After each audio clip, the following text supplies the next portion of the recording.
This video is the second of a two-part series about Risk of Rain.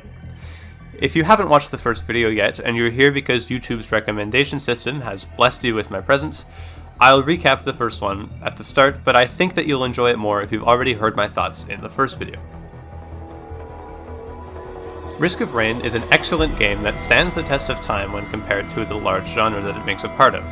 It has a few issues that are mainly related to its age, but its unique design and gameplay makes up for that since it feels so interesting to play. Risk of Rain 2 is sort of a modernization of this style. It makes the old system feel more like something that was made in 2020 instead of 2013, all while making meaningful additions to the game's world and its mechanics. This is great because in a genre so commonly criticized for treading on old ideas, Risk of Rain has innovated and created a very new and fresh take on what roguelikes can be. However, what really makes these games go above and beyond, for me, is the music. Written by Greek composer Christodoulou, this game's score is very meticulously crafted, with a lot of fine details and sort of eccentric textural and rhythmic choices that need to be listened to several times in order to notice them. Christodoulou has revealed most of these choices in his two album commentary videos. I'll put links to both of these in the description, and I would highly recommend you listen to them if you're interested in hearing more about these great soundtracks. I'm going to be pulling a lot of info from them during this video. There really are a lot of specific elements in Risk of Rain's soundtrack that make it really good, but immediately I want you to hear these four notes. If you have been paying attention to the music that has been playing in the background for this series so far, you may have already noticed its prominence. I wouldn't quite call this theme a leitmotif or anything like that, since the game's thin storyline doesn't really offer much for it to represent, but it is absolutely the main theme of the game. It is plastered all over the soundtrack, usually either in this original descending form or in reverse. There are a multitude of ways that this theme is used. It could just be a simple statement of it in a song's melody,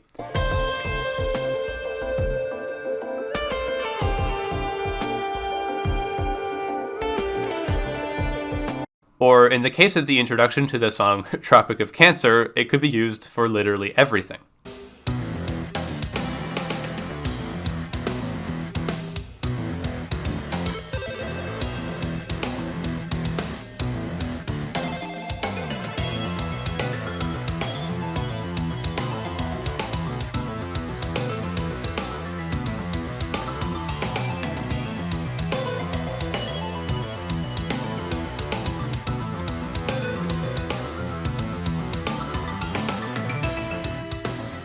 This theme is pervasive in the score, and it has its own way of sneaking up on you.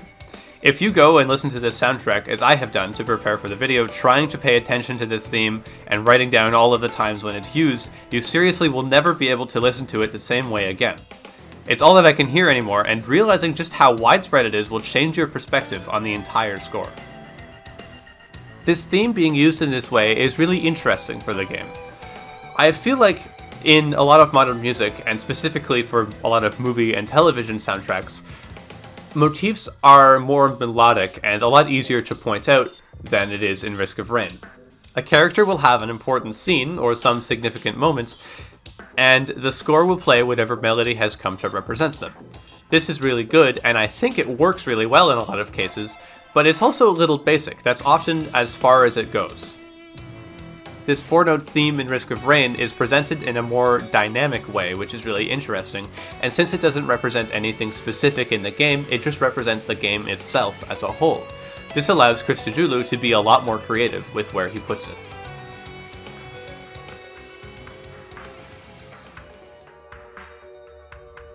The second aspect of the score that I really like is one of instrumentation.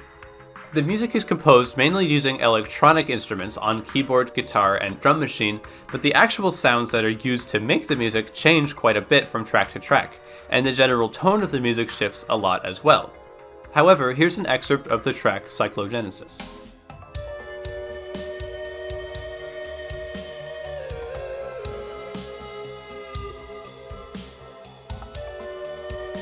This sort of whiny and scratchy synthesizer noise that you hear is used a lot over the soundtrack to play the main melody.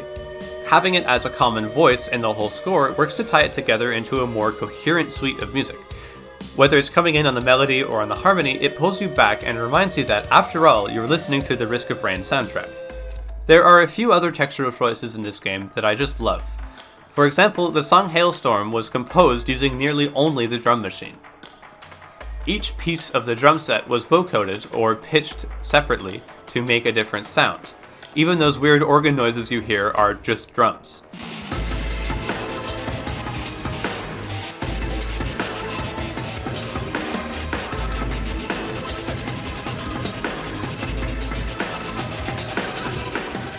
It makes for a really experimental sounding tone that doesn't sound really like anything that you've heard before.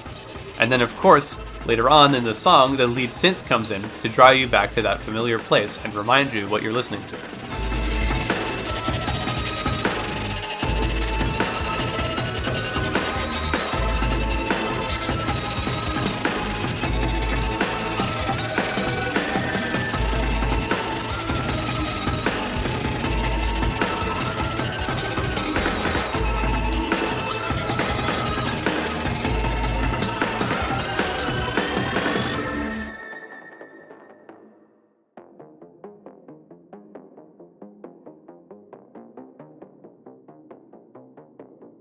Bringing us into the third point, what with the soundtrack's roots being placed in prog rock, a lot of tracks have some interesting rhythmic and metric choices. 5/4 and 7/4 time sees a lot of use in the score, and even in one case 11/8, meaning that each measure in the music contains 5, 7, or 11 beats instead of the 4 that we are so used to hearing. This isn't any sort of groundbreaking composition technique, of course, but it just goes to give the music a little bit more variety between tracks. Even more interesting is the small use of polyrhythm in the score. That means 2 different time signatures layered over top of each other in the same song. The best example of this is Arctic Oscillation, which is the song playing right now. So, bear with me here, I really wish that I could explain this better, but here we go. The melody and chords in this song follow the same 4/4 pattern all the way through. Meanwhile, the bass and drums are both written in completely different time signatures that are laid over top of it. This creates a strange, staggered effect where the 3 different parts don't ever perfectly line up with each other. Christodoulou states in his commentary that sometimes the bass or percussion has a beat or 2 added in some bars, so that the rhythms can match up with each other in a way that he wants them to, making this polyrhythm even more complicated. This is all very esoteric, so I'll try to let the music speak for itself. When the bass comes in, try to pay attention to when its pattern starts over again, and compare it to the chord progression. Notice that the 2 patterns don't start in the same places, as if the bass is lagging behind the rest of the music.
At one point in the track, all 3 parts meet up at the same time, and finally, they stay in the same key signature for the rest of the piece. This makes for such a good payout for all of the polyrhythms from earlier in the song.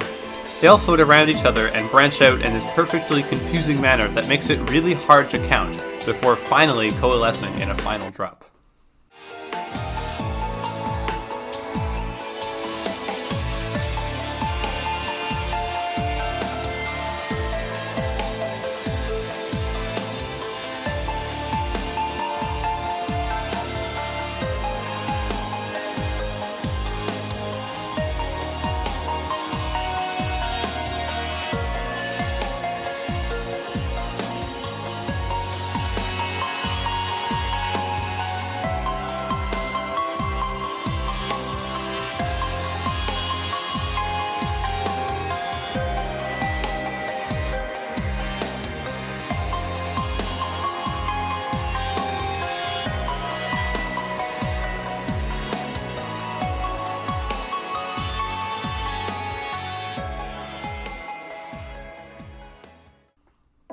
Finally, and probably my favorite of the elements in this score, is simply the titles of the tracks.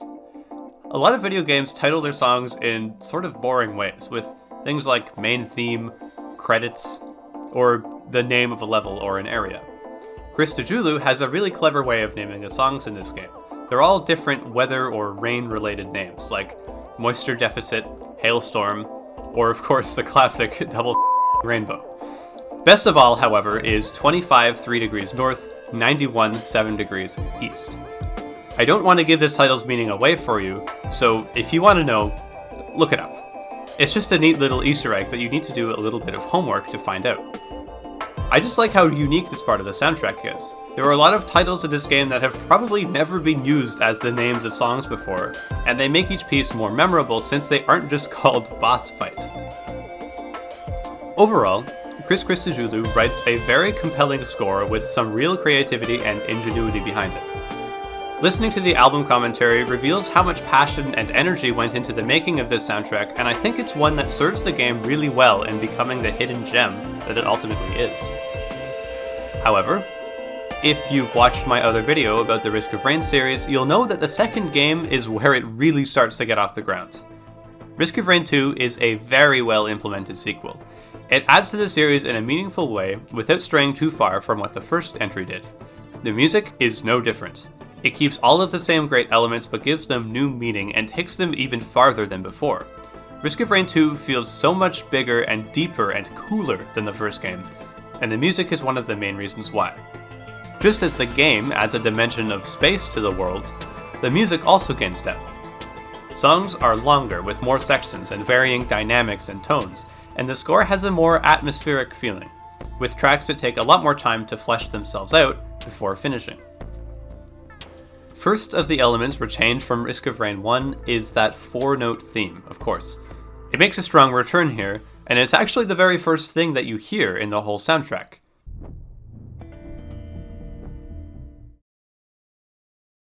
I do think it's a little bit less prominent in this game, but it's also subtler, a little bit more difficult to point out, which makes it more impactful when it does come around.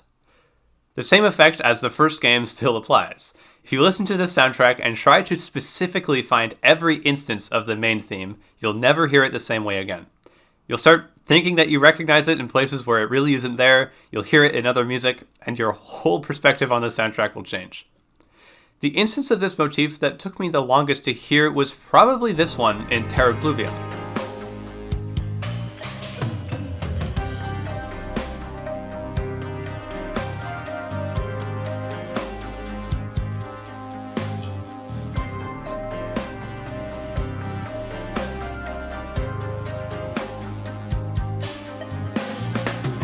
Those high notes had been staring me in the face for the entire time, and I didn't even recognize them. There are so many sneaky little bits where the theme is thrown in, and it's really unique to hear a leitmotif that gets used in a subtle way, instead of those more melodic ones that I mentioned earlier.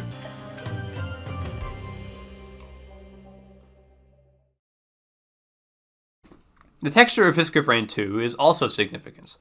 In terms of instrumentation, there's a lot more use of electric guitar as opposed to keyboard, as well as acoustic drums and guitar for the first time in the series. This goes to create a much more organic sounding tone, sort of reflecting the added dimension in the gameplay, as I mentioned earlier. There's also a new synthesizer sound similar to the one from the first game that is commonly used on the melody. What's really interesting, though, is that Christodoulou still pulls back into the first game's library to take that sort of scratchy, whiny lead instrument once again.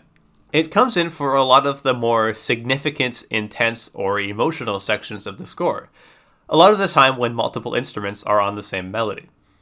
In this way, layering different solos on top of each other becomes an important part of the soundtrack's identity.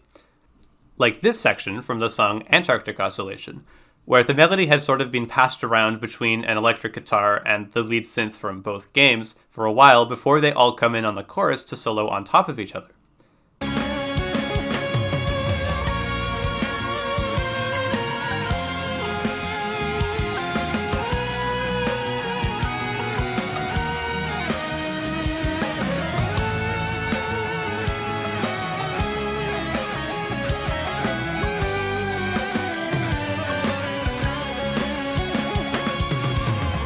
This synth comes in to add some really interesting texture, almost to remind you that it's still a lead character in the narrative that the music creates. The rhythm in Risk of Rain 2 also takes some interesting choices that are similar to those of the first game. However, instead of taking just a few tracks, like the one from the example before, that make extensive use of complex polyrhythms, Risk of Rain 2 sort of takes polyrhythm and turns it into a motif. The number 5 is a really big part of the soundtrack. A lot of songs either have sections composed in 5/4 or which contain a lot of quintuplets. A quintuplet, of course, is a group of 5 notes that are fit into a space where they usually wouldn't. The song Parjanya is my favorite example of this effect. It starts out pretty clearly in 4/4 chime before it suddenly tricks you, with the rest of the instruments coming out on top in 5/4.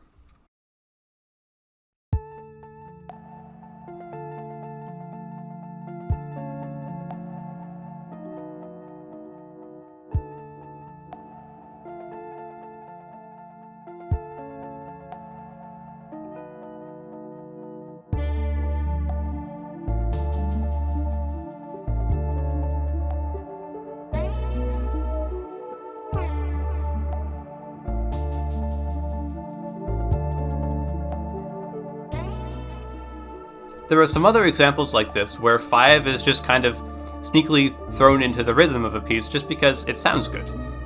It pulls the soundtrack together in a way that's unique from the first game and gives Risk of Rain 2 its own identity. Carried over from the first game, and honestly still my very favorite part of the score, is the creativity in the names of the songs. In true Risk of Rain 2 fashion, the names in the second score follow the same method as the first, with titles like Evapotranspiration, Thermodynamic Equilibrium, and Hydrophobia, but also managed to come up with some much more interesting and some completely unexpected titles. For example, the Köppen system of climate classification is a system that is used to classify and differentiate different regions of the Earth based on average annual rainfall and their temperature patterns. The hottest and wettest reading on the scale would measure as AF, and this is how the song Köppen as Frick got its name. Absolutely the best title though, and probably the most creative song on the whole soundtrack, or as Christodoulou puts it, one of his finest moments as a human being, is A Glacier Eventually Farts, and Don't You Listen to the Song of Life. I don't want to spoil what that means here, so if you're interested, find it in the album commentary, look it up, listen to the song, you won't be disappointed. It's such a creative and honestly just really off-the-wall idea that works for a sort of unsung piece in the score.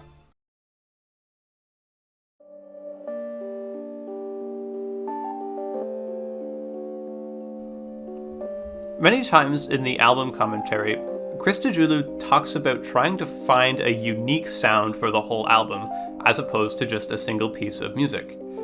He looks at the soundtrack from a holistic viewpoint, making sure that it sounds good while you're playing the game, but also outside of the game. Something that sort of bothers me sometimes in game music, and specifically in a lot of AAA titles, is that it is somewhat limited by its identity as a game soundtrack. I don't mean to say that other games have bad music, just that it's often restricted to 2 or 3 minute looping tracks that don't really fully explore their sounds as far as I wish they would go. A lot of games have sort of a disconnect between tracks in their score, with maybe just some instrumentation and a few melodic motifs to tie them all together. This makes me sort of reluctant to listen to them on their own, as it makes the music a lot less interesting and sort of repetitive with no central theme. These creative techniques from Risk of Rain that I've been gushing about for the last 20 minutes all go to solve these problems. If these games didn't exist and Christodoulou had instead released 2 albums titled Risk of Rain and Risk of Rain 2 a few years apart, the music would have worked just as effectively. That 4-note motif, the unique rhythmic and textural choices, along with the eccentric and memorable titles, are all aspects of the soundtrack that solidify it as something that goes beyond simple game music and pushes it into the realm of art. Going even further, these elements are present across the series, pulling the games closer together thematically and showing that Christodoulou wrote both scores with a coherent theme in mind. An important point in the last video was that the 2 games together are a whole. They're similar, but there's a clear progression from the first to the second game. The soundtrack is no different. The score for Risk of Rain 2 is a sequel just as much as the game itself.